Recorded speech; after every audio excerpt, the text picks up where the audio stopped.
യുനെസ്കോയുടെ സാഹിത്യ നഗരി പദവി ഏറ്റുവാങ്ങി മേയർ ബീന ഫിലിപ്പ് കോഴിക്കോടെത്തി. വൻ ജനാവലിയാണ് മേയറെ സ്വീകരിക്കാനെത്തിയത്.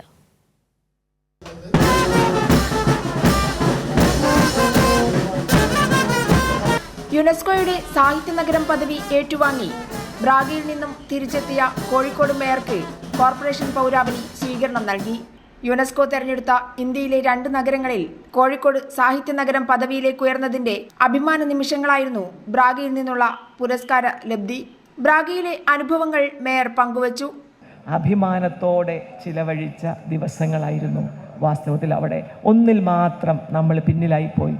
നമുക്ക് സ്ഥലമില്ലാത്തത് കൊണ്ട് വിശാലമായ റോഡുകൾ, സ്ഥിരമായിട്ട് നടക്കാൻ പറ്റുന്ന ആൾക്കാർ, കൊച്ചു ബസ് സ്റ്റോപ്പുകൾ, ഏതൊക്കെ ബസ് നിർത്തുമെന്ന് പറഞ്ഞിട്ടുള്ള ബസ് സ്റ്റോപ്പുകൾ, അതുപോലെ ശുദ്ധമായ ജലമൊഴുകുന്ന ആ നഗരത്തിൽ തന്നെയുള്ള അരുവികൾ, അതിനെയൊക്കെ അവർ സംരക്ഷിച്ചിരിക്കുന്ന കണ്ടപ്പോൾ മാത്രം ദുഃഖം തോന്നി.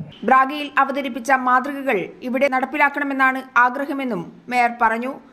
കോഴിക്കോടിന്റെ സാംസ്കാരിക പൈതൃകത്തിന്റെ പിന്തുടർച്ച ഈ നഗരത്തിൽ ഉണ്ടാവുമെന്നും ബീന ഫിലിപ്പ് ഉറപ്പു നൽകി. കവി PK ഗോപി, ഖദീജ മുന്താസ്, A പ്രദീപ് കുമാർ തുടങ്ങിയവർ പങ്കെടുത്തു. കൈരളി ന്യൂസ്, കോഴിക്കോട്.